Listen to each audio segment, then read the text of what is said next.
नमस्कार, आप देख रहे हैं हेडलाइंस न्यूज। दिन भर की ताज़ा खबरों के लिए अभी सब्सक्राइब करें, साथ में बेल आइकन भी प्रेस कर लें। खबरों में आगे बढ़ने से पहले वीडियो को लाइक जरूर करें और अपने दोस्तों के साथ ज़्यादा से ज़्यादा शेयर करें। और आप किस राज्य शहर से न्यूज को देख रहे हैं कमेंट में जरूर लिखें। बता दें, प्रधानमंत्री नरेंद्र मोदी ने रविवार को कर्नाटक को कई योजनाओं की सौगात दी और बेंगलुरु मैसूर एक्सप्रेसवे राष्ट्र को समर्पित किया। इसके बाद उन्होंने एक जनसभा को संबोधित किया और कांग्रेस पर जमकर निशाना साधा। पीएम मोदी ने कहा, कांग्रेस और उनके साथी मोदी की कब्र खोदने का सपना देख रहे हैं और मोदी बेंगलुरु मैसूर एक्सप्रेसवे बनाने में व्यस्त हैं। कांग्रेस मोदी की कब्र खोदने में व्यस्त है और मोदी गरीब का जीवन आसान बनाने में व्यस्त है। मोदी की कब्र खोदने का सपना देख रही कांग्रेस को पता नहीं है कि देश की करोड़ों माताओं बहनों का आशीर्वाद मोदी का सबसे बड़ा सुरक्षा कवच है। मुख्य निर्वाचन आयुक्त राजीव कुमार ने कहा है कि आयोग पर आम भारतवासी के विश्वास का सबसे बड़ा सर्टिफिकेट तो यही है कि आयोग ने पिछले 75 सालों में विधानसभा के 400 चुनाव करवाने का रिकॉर्ड पार कर लिया है। उन्होंने कहा है कि अभी भी और भी है और हर चुनाव हमारे लिए अग्नि परीक्षा होता है। बेंगलुरु में निर्वाचन आयुक्त ने अपने 3 दिवसीय दौरे के समापन अवसर पर मीडिया से बात करते हुए आयोग के स्वतंत्र निष्पक्ष निकाय होने के दावे और जन विश्वसनीयता को लेकर पूछे गए सवाल के जवाब में उन्होंने कहा, त्रिपुरा, मेघालय, नागालैंड विधानसभा चुनाव के साथ ही आयोग ने 400 चुनाव कराने का आंकड़ा पार कर लिया। इसके अलावा आयोग लोकसभा के 17 और राष्ट्रपति तथा उपराष्ट्रपति पद के लिए 16 चुनाव सफलतापूर्वक संपन्न करा चुका है। राजस्थान में इस वर्ष होने वाले विधानसभा चुनाव को लेकर सभी राजनीतिक पार्टियां जोर शोर से तैयारियों में जुटी है। इस बार आम आदमी पार्टी भी पूरी ताकत के साथ मैदान में उतरने की तैयारी कर रही है। माना जा रहा है कि इससे कांग्रेस और बीजेपी को नुकसान उठाना पड़ सकता है। इस कड़ी में सोमवार को आप संयोजक व दिल्ली के मुख्यमंत्री अरविंद केजरीवाल और पंजाब सीएम भगवंत मान सोमवार से राजस्थान में पार्टी के चुनावी अभियान का बिगुल फूंकने जा रहे हैं। कलकत्ता हाईकोर्ट के आदेश पर बंगाल सरकार ने कथित रूप से अवैध तरीके से भर्ती किए गए 842 कर्मचारियों को नौकरी से बर्खास्त कर दिया है। दरअसल कई लोगों को स्कूलों में अलग अलग पदों पर नियुक्ति किया गया था। बंगाल में चल रही शिक्षा भर्ती घोटाला की जांच के बीच कलकत्ता हाईकोर्ट ने स्कूल सेवा आयोग की नौकरी के ग्रुप सी पद से 842 कर्मचारियों को बर्खास्त करने का आदेश दिया था। कोर्ट के आदेश के बाद पश्चिम बंगाल स्कूल सेवा आयोग ने इन कर्मचारियों के नामों का खुलासा करते हुए उन्हें नौकरी से बर्खास्त कर दिया। इस बीच यह जानकारी सामने आई कि जिन कर्मचारियों को नौकरी से निकाला गया उनमें से कई लोग या तो राज्य की सत्ताधारी पार्टी टीएमसी में सीधे तौर पर शामिल थे या फिर किसी टीएमसी नेता के करीबी थे। केंद्र सरकार ने कुछ राज्यों में कोविड-19 की पॉजिटिविटी रेट में वृद्धि को लेकर चिंता जताई है। केंद्रीय स्वास्थ्य सचिव राजेश भूषण ने शनिवार को राज्यों में एक पत्र कोरोना के दौरान एक बार पॉजिटिविटी रेट में वृद्धि चिंता का विषय और जिस पर तुरंत ध्यान देने की आवश्यकता है। राज्यों और केंद्र शासित प्रदेश को लिखे पत्र में केंद्रीय स्वास्थ्य सचिव राजेश भूषण ने लिखा है कि इन्फ्लुएंजा जैसी बीमारी और गंभीर सांस के संक्रमण के रोगों से निपटने के लिए परिचालन दिशा निर्देश का पालन करने की आवश्यकता है। इसके साथ ही अस्पतालों में दवाओं, मेडिकल ऑक्सीजन, कोविड-19 व इन्फ्लुएंजा के टीकाकरण की तैयारियों का जायजा लेने का अनुरोध किया है। संसद बजट सत्र का दूसरा चरण सोमवार 13 मार्च से शुरू होने जा रहा। बजट सत्र का दूसरा चरण हंगामेदार होने की 100% संभावना है। पहले चरण का 1 माह तक सत्ता और विपक्ष पद के रिश्तों में खटास आ चुकी है तो नाराज विपक्ष सत्ता पक्ष पर हमले के लिए अपने कील कांटे तैयार कर बैठा है। आपको बता दें कि सत्ता पक्ष विपक्ष के हर सवाल का जवाब देने के लिए तैयारियां कर रही है तो राज्यसभा की कार्रवाई सुचारू ढंग से चलाने में सभी दलों से सहयोग की अपील के लिए उपराष्ट्रपति जगदीप धनखड़ ने रविवार को सर्वदलीय बैठक भी बुलाई है, पर सदन की कार्रवाई सुचारू ढंग से चलने की संभावना बहुत कम ही नजर आ रहा है। आरबीआई की मौद्रिक नीति समिति की सदस्य आसिमा गोयल ने रविवार को कहा है कि इस साल महंगाई में कमी आने की उम्मीद है। उन्होंने कहा है कि लचीली मुद्रास्फीति लक्षित व्यवस्था के साथ साथ आपूर्ति पक्ष की कार्रवाई ने दूसरे देशों की तुलना में कीमतों में वृद्धि के दर को कम रखा है। गोयल ने कहा है कि भारत ने पिछले 3 वर्षों में काफी लचीलापन दिखाते हुए चुनौतियों को सफलतापूर्वक सामना किया और उन्होंने कहा मुद्रास्फीति दर के साल भर में नीचे आने की उम्मीद है। केंद्र सरकार ने समलैंगिक विवाह को मान्यता देने की मांग वाली याचिकाओं को सुप्रीम कोर्ट में कड़ा विरोध किया। सुप्रीम कोर्ट में अपने जवाबी हल्फनामे में केंद्र सरकार ने कहा, आईपीसी की धारा 377 को डिक्रिमिनलाइज करने से समलैंगिक विवाह को मान्यता देने का दावा नहीं हो सकता है। केंद्र ने कहा कि प्रकृति में समलैंगिक तक सीमित विवाह की वैधानिक मान्यता पूरे इतिहास में आदर्श और देश और समाज के अस्तित्व और निरंतरता दोनों के लिए मूलभूत सिद्धांत है।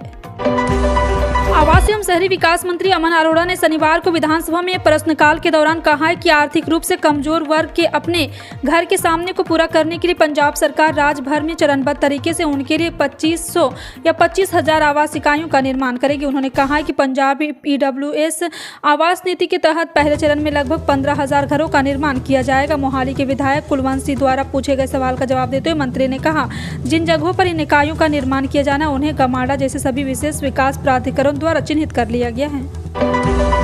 दिल्ली के मुख्यमंत्री अरविंद केजरीवाल और पंजाब के मुख्यमंत्री भगवंत मान मंगलवार को मध्य प्रदेश की राजधानी भोपाल में एक रैली को संबोधित करेंगे। मध्य प्रदेश में साल के अंत में विधानसभा चुनाव होने और आम आदमी पार्टी इस रैली में 1 लाख की भीड़ जुटाने के लिए कड़ी मेहनत कर रही है। आपकी उम्मीद है कि वह मध्य प्रदेश की राजनीति में अपनी छाप छोड़ेगी। मध्य प्रदेश में अब तक 2 दल भारतीय जनता पार्टी और कांग्रेस के बीच ही टक्कर नहीं रही। भाजपा पिछले 2 दशकों से केवल 15 महीने छोड़कर अधिकतर समय सत्ता पर काबिज है। नेशनल कॉन्फ्रेंस के अध्यक्ष फारूक अब्दुल्ला ने एक बार फिर जोर देकर कहा है कि जम्मू कश्मीर भारत का विभिन्न हिस्सा है और इसके राज्य की बहाली की मांग दोहराई है। जम्मू में एक संवाददाता सम्मेलन में संबोधित करते हुए पूर्व सीएम अब्दुल्ला ने सवाल किया है कि जम्मू कश्मीर में चुनाव क्यों नहीं हो रहे। यह बड़ा अजीब है। फारूक अब्दुल्ला ने कहा, जम्मू कश्मीर भारत का अभिन्न अंग है। जम्मू कश्मीर के लोग इस देश के हैं। हम चाहते हैं कि राज्य का दर्जा बहाल हो और यहाँ चुनाव जल्द से जल्द करवाया जाए। पश्चिम बंगाल में वंदे भारत एक्सप्रेस ट्रेन पर पथराव की एक घटना सामने आई। इस पथराव में हाई स्पीड ट्रेन की एक कोच की खिड़की के शीशे क्षतिग्रस्त हो गए। घटना शनिवार देर शाम पश्चिम बंगाल के मुर्शिदाबाद जिले के फरक्का के पास की बताई जा रही है। पुरुलिया जिले में CPRO कौशिक मित्रा ने कहा है कि यह बहुत ही दुर्भाग्यपूर्ण घटना है, इसकी जाँच की जाएगी। केंद्रीय कर्मचारियों को सरकार जल्द ही तोहफा दे सकती है। खबर है कि सरकार कर्मचारियों के महंगाई भत्ता में बढ़ोतरी का फैसला आने वाले सप्ताह के दौरान ले सकती है। कर्मचारी अपने DA में बढ़ोतरी का इंतजार कर रहे हैं। प्रधानमंत्री नरेंद्र मोदी की अगुवाई में 15 मार्च को कैबिनेट की बैठक होनी है। माना जा रहा है कि बैठक के दौरान सरकार DA में बढ़ोतरी का फैसला ले सकती है। हालांकि अभी इस पर किसी भी तरह का आधिकारिक बयान सामने नहीं आया। सरकार हर 6 महीने पर कर्मचारियों के DA में इजाफा करती है। देश के कई राज्यों में गिरता हुआ भूजल स्तर चिंता का सबब बना हुआ है। पंजाब और हरियाणा में इसकी स्थिति काफी बदतर है। ऐसे ही हालात बिहार के कुछ जिलों में भी है। राज्य के हालिया इकोनॉमिक सर्वे के मुताबिक 2 सालों से यहाँ के भूजल स्तर में काफी गिरावट आई। इसके अलावा पानी की गुणवत्ता भी खराब हो रही है। बिहार लोक स्वास्थ्य यांत्रिकी विभाग के मंत्री ललित कुमार यादव ने कहा, विभाग इस मामले की जाँच कर रहा। हम पानी की गुणवत्ता में आ रही गिरावट को पता लगाने और इसे सही करने की योजना पर काम कर रहे हैं। प्रधानमंत्री नरेंद्र मोदी ने रविवार को कर्नाटक के हुबली धारवाड़ में कई विकास परियोजनाओं का लोकार्पण शिलान्यास किया। इसके बाद उन्होंने एक जनसभा को भी संबोधित किया। इस दौरान उन्होंने राहुल गांधी पर निशाना साधा और कहा है कि कुछ लोग लगातार भारत के लोकतंत्र पर सवाल उठा रहे हैं। उन्होंने कहा है कि भारत न केवल सबसे बड़ा लोकतंत्र है बल्कि लोकतंत्र की जननी है। यह दुर्भाग्यपूर्ण है कि लंदन में भारत के लोकतंत्र पर सवाल उठाए गए। कुछ लोग लगातार भारत के लोकतंत्र पर सवाल उठा रहे हैं। उन्होंने कहा, भारत केवल सबसे बड़ा लोकतंत्र है। आपको बता दें कि प्रधानमंत्री मोदी ने भारत के लोकतंत्र की जड़ें हमारी सदियों के इतिहास में सींची गई है। दुनिया की कोई ताकत भारत की लोकतंत्र परंपराओं को नुकसान नहीं पहुंचा सकता है। प्रदेश में पिछले कई सालों से नए जिले के गठन की मांग की जा रही। पिछले वर्ष मुख्यमंत्री अशोक गहलोत ने भी संकेत दिए थे कि उनकी मंशा नए जिलों का गठन करने का है। नए जिलों के गठन के लिए राज्य सरकार ने पिछले साल सेवानिवृत्ति IAS राम भुलैया के नेतृत्व में हाई पावर कमेटी का गठन किया। अलग अलग जनप्रतिनिधियों की ओर से भेजे गए प्रस्ताव पर कमेटी का मंथन किया गया। इस कमेटी में 6 महीने में अपनी रिपोर्ट सरकार को भेजनी थी, लेकिन अभी तक रिपोर्ट तैयार नहीं हुई। 13 मार्च को इस हाई पावर कमेटी के 6 महीने कार्यकाल पूरा होने वाला था। इस बीच कमेटी का कार्यकाल 6 महीने और बढ़ाने की मंजूरी दे दी गई। बीते लंबे समय से देश भर के करोड़ों किसान PM किसान सम्मान निधि योजना की 13वीं किस्त का इंतजार कर रहे थे। उनका यह इंतजार 27 फरवरी को खत्म हुआ। भारत सरकार ने प्रधानमंत्री किसान सम्मान निधि योजना की 13वीं किस्त को 27 फरवरी के दिन जारी किया था। वहीं किस्त के पैसे जारी होने के बाद कई किसान ऐसे हैं जिनके खाते में 13वीं किस्त के पैसे ट्रांसफर नहीं हुए। अगर आपके खाते में प्रधानमंत्री किसान सम्मान निधि योजना की 13वीं किस्त जमा नहीं हुई है, ऐसे में आपको परेशान होने की जरूरत नहीं है। आज हम आपको इस वजह के बारे में बताने जा रहे हैं जिनकी मदद से आप जान पाएंगे कि क्यों नहीं आपके खाते में पैसे आए। बता दें कि प्रधानमंत्री किसान सम्मान निधि योजना की 13वीं किस्त खाते में न आने की मुख्य वजह केंद्रीय डाटाबेस में किसानों की भूमिका और लाभार्थी रिकॉर्ड में गड़बड़ी होना भी हो सकता है। पेट्रोल डीजल के नए दाम रोज सुबह 6 बजे तेल कंपनी जारी करती है। इंटरनेशनल मार्केट में क्रूड ऑयल की कीमत में भारी गिरावट दर्ज की गई, लेकिन हमारे यहाँ पेट्रोल डीजल के दाम ना कम हो रहे हैं और ना ही ज़्यादा। बता दें कि पेट्रोल डीजल प्राइस आज के देश के ऑयल मार्केटिंग पेट्रोल डीजल के लिए ताज़ा खबर लेकर आई है। 12 मार्च जनवरी के लिए भी पेट्रोल और डीजल की कीमतों में कोई बदलाव नहीं हुआ। मुंबई से लेकर दिल्ली तक पेट्रोल और डीजल के ताज़ा भाव को अपडेट कर दिया गया है। भारतीय खाद्य सुरक्षा और मानक प्राधिकरण फलों को पकाने के लिए केमिकल का इस्तेमाल करने पर सख्त रुख अपनाया है। उन्होंने व्यापारी, फल विक्रेताओं और खाद्य व्यापारी संचालकों को फलों को कृत्रिम रूप पकाने के लिए प्रतिबंधित कैल्शियम कार्बाइड का उपयोग न करने के लिए चेतावनी दी है।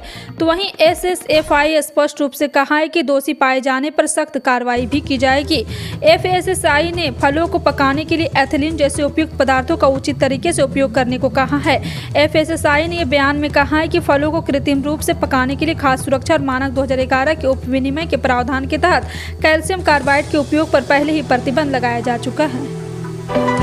SCCL ने कोयला उत्पादन में 150 मिलियन टन का लक्ष्य पार कर लिया है। वित्तीय वर्ष की समाप्ति से 3 हफ्ते पूर्व ही इस महत्वपूर्ण माइलस्टोन को हासिल कर लेने से अधिकारी कर्मचारी में उत्साह है। अब SCCL की नज़र अब तक सर्वाधिक कोयला उत्पादन के कीर्तिमान की ओर है। कंपनी ने गत वर्ष समान अवधि की तुलना में कोयला उत्पादन में लगभग 18% की वृद्धि दर्ज की है। अगले पिछले 5 वर्षों के HCL के कोयला उत्पादन नजर डाले तो HCL में वर्ष 21 से 22 में 142 मिलियन टन बढ़ा है।